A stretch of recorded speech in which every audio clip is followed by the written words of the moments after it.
Hi everybody, welcome back to the Southern Scouser. Today I'm going to do something a little bit different, something I haven't done on the channel for quite a little while, and that is a tier list. So I've managed to obviously do it in a little bit better way than I have in the past, and it's going to be much more watchable for you guys. So as you can see, I've got a lovely picture of every kind of major player Liverpool have used this season.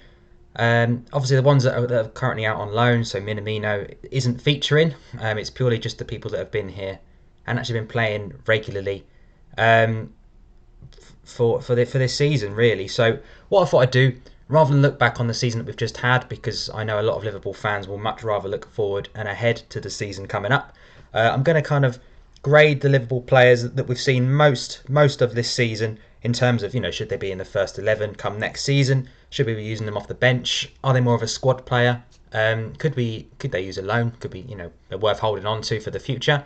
Or is it really the Anfield journey for this particular player should come to an end? So yeah, I'm going to kick straight off with it because otherwise it takes quite a long time to get through everybody. So obviously some players I'll spend a bit more time on than others.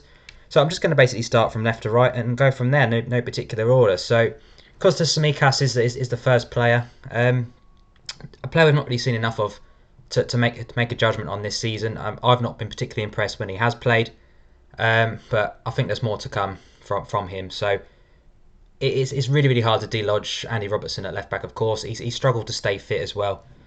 So I think squad player for now is probably going to be the fairest. I think there's more to come from him. If he does play more next season and he's way off the pace and is really struggling at that level, then it may be time to move him on and bring someone in that's a better backup than Andy Robertson. So Nat Phillips is the next one. He's not a young boy anymore. Will he be part of the Liverpool first team plans next season? In my opinion, he won't be. I think he's been brilliant in terms of what we needed this season. Without Nat Phillips, we would have been in big trouble. So I'm really pleased he's come in and done. He's not a world class player. He's not a great player. He's a good, decent player. He will do a job for a lot of other Premier League teams, maybe Championship teams. He's been solid, but for me, I think it's time that he moved on from Liverpool. Not because I don't like him. I think Nat Phillips is excellent. Has been good for us. But going forward next season, are we going to be calling Nat Phillips, one of our main 3 or 4 centre backs? I'm not so sure. And if we are, I think we're going to be struggling to win a title, which is the aim. Another centre back next is Reece Williams. I think has been okay in and out the team, and I think could use a loan. Much more to come from him. He's only going to get better. He's still a teenager, so yeah, I'd like to see him feature. In the cups if he does stay again, like he did this season. But realistically, if Liverpool get knocked out in the first round of each cup, then he's getting 2 games a season, isn't he? So not a player I want to see in the first team next season because of injuries. But a player I feel that could do a Harvey Elliott and go out on loan to a Championship side and just really kind of learn the trade of that league, because it's great preparation to come into the Prem. So Reece Williams definitely one for the future. Ben Davies here. We've got, again, we haven't seen him at all yet since he came in January. So I don't think it's fair to say time to go because we've not seen him. Could he use a loan? Not really. I mean, he's 25. I think if you're loaning him a 25-year-old out, your long-term plans for them aren't going to be to come into the team. So a squad player, I think, is fair. I think he's a good, decent backup going forward next season. Obviously, we haven't seen him yet, but Klopp speaks as in he's going to be given time to adjust, comparing him to Andy Robertson. But I think Nat Phillips, we all know what Nat Phillips brings. He's been great for us, but I think he himself, after this breakout year, isn't going to want to drop back into the Liverpool reserves. I think he's going to want to go and play some first team football. Another centre back coming up now is a bit controversial, probably for my choice. Ozan Kabak. Personally, he's on loan with an option of £18 million to buy. Now, is he worth 18 million? Probably. Is 18 million better spent towards a better centre back? In my opinion, yes, it is. So I would not sign Ozan Kabak permanently. He's been okay. He's been good with Nat Phillips. They've been a good partnership in a season where we've barely had any partnerships at all. 19 or 20 or 21 different combinations back there. But Ozan Kabak's been okay. But for me, he's not Liverpool quality. He's not got the pace of a top level centre back, which really, with this high line that we like to play, it's crucial. Fabinho can sit there. We can allow the fullbacks to bomb on. But for me, Ozan Kabak, I think he's done okay coming in. But for me, Has he put himself in the window for next season? I personally don't think so. I still think Liverpool will probably sign him permanently, but where that leaves the rest of them will remain to be seen. I can't imagine we'll go into next season with Gomez, Van Dijk, Matip, Davies, and Kabak, 5 centre backs. I think one of them are going to be moved on. So maybe two if we bring one in. That would be my ultimate decision. This is a nice easy one. Fabinho, first 11 all day long, every day of the week in that holding midfield role, not a centre back. CDM, Fabinho, that's where he plays for me every game. And without him, we're not the same, are we? We're nowhere near as good as we are with him when we haven't got him in that side. Going into midfield again, Gini Wijnaldum. Again, this is going to be an interesting one. If he stays, which I really hope he does, then for me he's first 11. He's always been super reliable, super consistent. So for me, first 11 all day long for Wijnaldum. We'll see what happens over the coming months and over the summer. Will he stay? Will he go? But for me, if he does stay, which I'm basing this decision on, he is first 11. James Milner, I think he's going to be going into the last year of his contract. For me, he shouldn't be a first 11 player. I think we've got better options off the bench if we manage to keep players fit, which, according to two of the midfielders, is pretty accurate. So I think squad player, cup games, a leader in there, for the likes of Tsimikas and Davies to play alongside. Milner can lead out the teams in the cups quite easily. He's good cover at fullback. He's decent cover in midfield as well. So good squad player for me. I think he's probably going to be seeing out his last season in football next season, and he may move into the coaching team. So, if he doesn't want to get another couple of years out of himself, he may look to move on and come back. But for me, I think the squad player that next season is going to be the best he can hope for. Naby Keita, a lot of love out there for Naby. For me, I'm still unconvinced, but I'm going to put him here. And the reason for that is because there's potential, and it's a word we use on Paul Pogba and all these other players. Naby Keita, because we've still not seen the best of Naby Keita. He can never stay fit. When he does play, I'm still not sure if he's a defensive mid, an attacking mid, box to box. I'm not quite sure what he brings to the team at the moment. But in patches and flashes, he does okay. It was a big investment, wasn't he? We're not going to be getting 60 million back for him. So for me, I think he's got one more season off the bench to try and work his way into this first 11 rotation with the first team, and really prove that he's here for the long term. Because for me, if he has another season like he's had in the past, next season in terms of injuries, in and out of the side, on and off the bench, not even making match day squads, I think it might, his time's ticking. So off the bench for now for Naby. I'm going to give him one more season to prove his worth. Jordan Henderson, absolute no-brainer, first 11. A player that has been here for so long and has improved every single season he's been here. Obviously, this year's been tricky for everybody, but Jordan Henderson, without doubt, is one of the most important players in this team. Not just for his footballing ability, which is massively improved, but his overall captaincy is absolutely brilliant. And I personally compare him to Roy Keane, not in terms of the success, of course, but Roy Keane wasn't the best footballer on the pitch, not even the best footballer in the midfield of Man United. But without a driving voice like Roy Keane, would they have been as successful as they did? I don't think so. So I think Henderson, of course, not in the same league as Roy Keane. I'm not comparing them in that way. I'm just saying in terms of what Henderson brings to this Liverpool side, it's a similar attribute to what Keane brought to that team. So a bit of quality, a few goals here and there as well, but really that driving force, a manager on the pitch almost. So definitely Henderson in that top tier.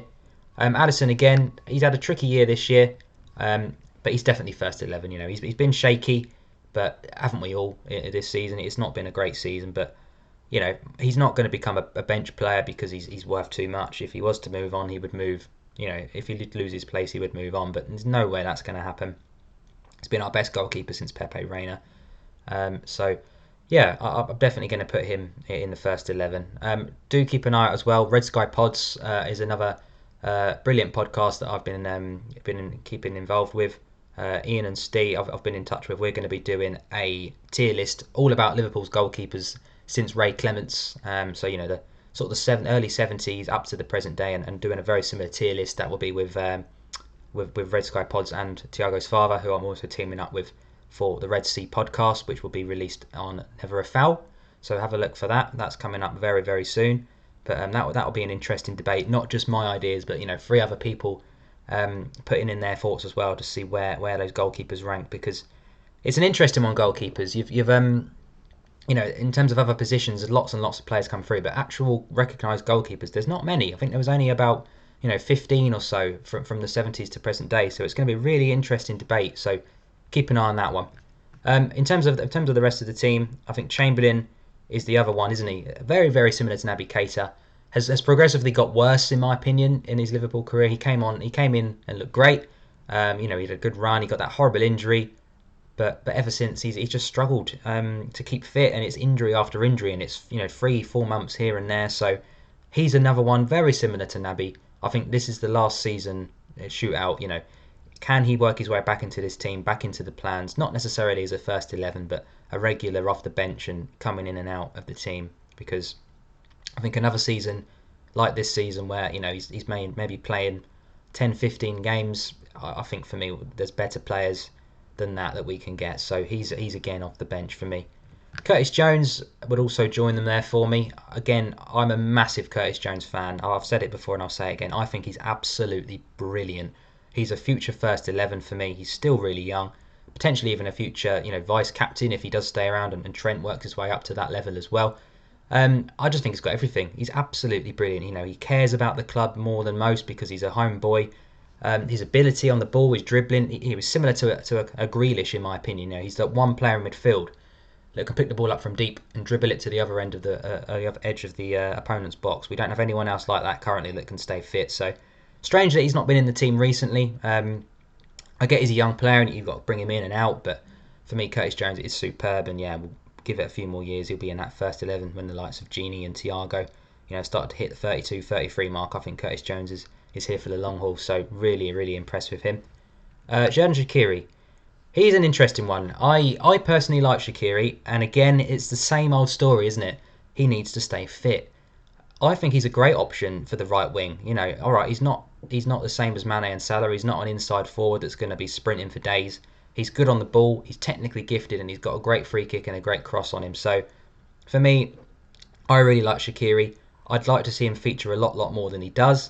If we wanted to maybe try Salah through the middle or switch it up a bit, I think Shaqiri is a really good backup option on that right hand side. So for me, off the bench all day long for Shaqiri. Thiago obviously is going to be in first 11 for me. It depends and hinges. Obviously, I'm going to be putting in. I've got 4 midfielders now in the first 11, so you wouldn't expect to see Fabinho, Gini, Hendo, and Thiago all start. I'm not saying they will. It all hinges on whether Gini stays, because if Gini leaves, that's the midfield free. If Gini stays, then it's 3 of those 4 that are that first 11.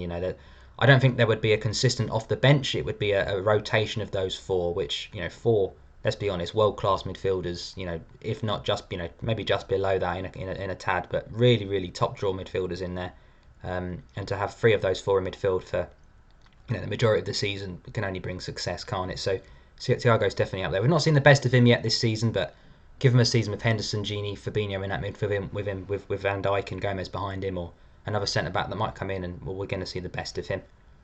In terms of Firmino, it's I think it's time to drop him out the first 11 personally, whether that be for Jota or for a striker that we may sign in the summer, because I think for FSG really need to decide what's the aim. What is the aim here? Is it to get back in the top 4? Is it to get back on top of English football? What are we trying to achieve? Because Firmino is not a world-class striker. He's okay, he's decent, but he does not score enough goals. And the likes of Erling Haaland, Martinez, Mbappe, these are the players that you want leading the line for your team. Mane and Salah can contribute as striker. They shouldn't be taking the load of goals off of him. So off the bench, I think Firmino would still be a great option. At his age, I don't think he'd be too upset with being involved in the team. Rotation, of course. If you have a first 11 striker, he can't play every week, can he? But for me, I think Firmino is a decent impact player, sub rotation, but should not be relied on as a first 11 striker. Sadio Mane, not had the easiest season, but let's be honest. He's first 11. He's box office, isn't he? He's not been in the greatest of form this season, of course. Again, we could say that about half the team, but for me, Sadio Mane, yes, is definitely in a first 11 come next season. We're not looking to actively replace him, and there's a lot of positions I've replaced before Sadio Mane. A lot of has been made up of, will this be the end of the front 3? Will he sell one? For me, I think you keep them. I think you play Mane and Salah. I think Firmino drops to the bench, and I think you would need to bring in another kind of top player. If depending on where we want to be, if it's a Haaland or an Mbappe, then yeah, okay, let's go and win the Champions League and the Premier League again. If it's not, then maybe we need to adjust our aims. But yeah, Mane in there as is this guy, Mo Salah, best player for the season for me. Most consistent. All right, Henderson's been brilliant. Fabinho's been brilliant. They've both missed chunks with injury. So I think Mo Salah, yes, is first 11. Top goal scorer for us again. Potentially going to be top goal scorer in the league as well.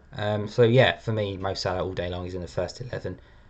Yeah, should probably be captain in the team more often than he does. If the likes of Henderson, Van Dijk aren't captaining, and Milner, I don't think is going to be as involved next season. I'd like to see Mo Salah probably take the armband for now. And then maybe Trent in the future. Fabinho as well is a good option in there. Alisson. But yeah, I think Salah really, we underrate him, I think, as a club. As a fan base, Mo Salah is top draw. In terms of the opposite of that then, Divock Origi, I think it's, in the words of Claude from Arsenal Fan TV, it's time to go. Divock Origi, a cult hero, really. He scored some very important goals, but consistently, is he a good enough striker for Liverpool FC? No. I can't even remember the last time, he's went on a good run of form. End of last season, he was okay coming off the bench, getting us the winner at Newcastle, that kind of thing. But, if we've got Firmino dropping out, we've got Jota as an option, and we're going to be maybe bringing in another attacker as well. I think that relegates Origi to the transfer window, doesn't it? I think that's the end of Divock for Liverpool. He's been a great servant. He's been here for a long time. We loaned him out. I think he's been here since 2015. He came back. We weren't sure. He fought off Daniel Sturridge for that backup striker role, and yeah, eventually he did manage to stay on that little bit longer. But for me, there's going to be plenty of suitors for Divock Origi, but I think it's time this Liverpool journey come to an end, and we really need to be looking at more attacking options that can offer a little bit more. Diego Jota, I think this is the perfect category for him. I would have no issues with him being a first 11 player because he's absolutely fantastic. But off the bench, I think would be so suited to him. An impact player, yes, coming in to start here and there as well. If he can play on the left, he can play on the right, he can play through the middle. Mane, Salah, if they're out of form, if they're suspended, if they're injured, Jota can come straight into that first 11. So for me, he's a perfect off the bench player. I think he's more than happy with that role as long as he gets some starts and game time. So for me, that's a perfect place for him. Adrian, it's the end of his contract, and he's now third choice goalkeeper at his age. If he's happy to stay third choice goalkeeper, which I'd be surprised at, then fair enough. Depending on what wages he's on, it might be worth keeping him around, because you never know, goalkeeper injuries, etc. But for me, he's pretty close to retirement age now. Does he want to continue playing for as long as he can? Personally, I would want to, whether that's a move back to Spain or the Championship to get some games. But yeah, I think, as I say, third choice, yes, but is he going to be happy with that? I'm not sure. Not in the understudy of this guy. So, Kelleher, you're not going to say he's off the bench because you're not going to bring a goalie off the bench other than a red card or an injury. So squad player, I think Kelleher's good. Get him some minutes, in the cup competitions. Keep him as the FA Cup, the Carabao Cup goalkeeper. So for me, yeah, he's looked much better this season. He's looked a lot more assured. The last few seasons he's come in, he's letting a lot of goals in the cup competitions, albeit behind a very inexperienced defence. But I think Kelleher's looking a lot stronger now, and pushing for an Ireland call up now, really, if he kicks on. So hopefully he carries on going the same way. Big Verge, if there was a category above first 11, he'd be in there. Obviously, a horrible, painful injury this season, which was ruled him out for he's going to roll him out for the whole of the season. Let's be honest. But next season, we are really going to see the difference and appreciate Van Dijk even more than we did already when he's back at the centre of that defence next season. The amount of goals we've let in this season, we've got to get back to that clean sheet machine. Van Dijk's a massive part of that, and seeing him lead the team out in Henderson's absence, or basically being a captain anyway when Henderson's on there as well, just brings so much to this team. Very, very similar in terms of leadership. So all day long, first 11 Van Dijk straight back in come the first game of the season. Joe Gomez. Now I'm going to put him in off the bench, and the reason for that, I feel we need to go and sign a marquee centre back, and I felt we needed to do that for the last 2 or 3 years. I rate Joe Gomez. Is he a first 11 player? Personally, I don't think he is. I think he's a kind of a John Stones. Yep, he can come in if he's in good form, but the start of next season, I think Diaz and Laporte are most likely going to be the go-to centre backs. It depends all on relationships and contributions. Van Dijk and Gomez have a great understanding together. If that continues and they have a good run in the team, then yeah, of course, keep them playing. But I think we need options, and Gomez cannot be relied on. He's injured a lot. He gets injured for a long time as well. It's not always his fault, of course. He's had leg breaks. He's had a horrible knee injury, but it is what it is. He's not available all the time. Van Dijk's first injury he's had at the club was the horrible one, but Gomez has had a lot of medium-sized to long injuries. So I think off the bench, potentially rotating into that first 11 when needed would be great. But is he a first 11 player? For me, I think as well as a striker, we need to go and sign a centre back. So he's off the bench for me. Andy Robertson, first 11, absolutely no brainer. Best left back in the league, one of the best left backs on the planet, and yeah. As I say, it's tough. The likes of Tsimikas coming in as an understudy to Robertson, it is difficult to dislodge him, and I don't really think we want to dislodge him. But I think we want healthy competition if we do need to drop Robertson out for a game. But I think every Champions League game, every Premier League game that matters, unless there's any dead rubbers, I think Robertson starts, and hopefully Tsimikas can come in the cups. And if we do get an injury to Robertson, we'll see what Tsimikas is made of, won't we? But yeah, Robertson all day, top tier. Joel Matip, I'd be amazed if any Liverpool fan disagreed with me here. He is the most, he's literally made of cheese strings. It's time to go, Matip. He's been there a long while. He's kind of the Lovren level. He had a good season when we won the Champions League. He's been in and out when we won the league as well with Gomez. But for me, he's too injury prone, and even when he's in the team, I think there's better out there. I think he's a little bit dodgy sometimes. So for me, Joel Matip, it's been great. He's done very well for us, but I think it's time to go for Joel Matip. He just cannot be relied on. He can't play 2 games in a row, and we need players that can do that. I don't feel that he's in the level anymore, so it's time to move Matip on. A centre-back and a striker are my main wants in this transfer window coming up. Trent obviously completes the 11 or 12 that we've got up the top there. How many got? 4, 5, 6, 7, 8, 9. We've got 10, so yeah, we've got one extra midfielder. We're missing a centre-back and we're missing a striker, so I'm hoping that's the sum of business that comes up to complete that. So Trent, as I say, very similar to Robertson. All right, he's had his struggles this season, but he's a world-class right back. Let's not pretend. There's not many right backs that are better than Trent Alexander-Arnold in the world. So for me, he's first 11 all day long. And Nico Williams is again an understudy to Alexander-Arnold. Potentially off the bench, but personally I still think he struggles when he comes into this team. I don't feel he's ready.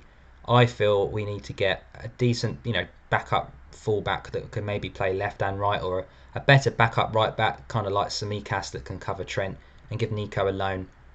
So the 2 Williams is out on loan again in the Championship to a promoted team to the Premier League, just to see what they're all about, because I think as I say, he's not quite ready yet. I think it's hard to chuck him in and expect him to be the same as Trent, because he's not. So yeah, that's my tier list, guys. I don't want to make it a really, really long video.